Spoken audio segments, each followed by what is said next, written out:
Hello everyone! On today's episode of Get Smart with Swap Smart, we will be teaching you how to hard reset your Samsung Galaxy Note 8.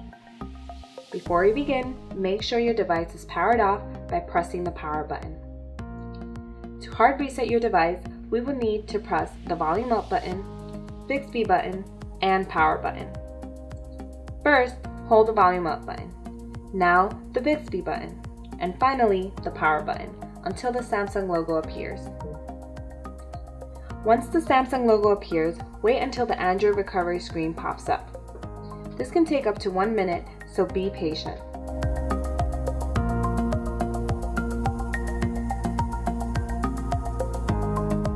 When the Android recovery screen appears, use the volume down button to navigate to Wipe Data Factory Reset and press the power button to select. Navigate to Yes by pressing the volume down button and Confirm by pressing the power button. Wait for the factory reset to complete and you're done.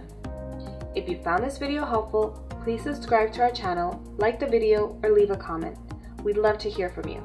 Thank you for watching. Until next time.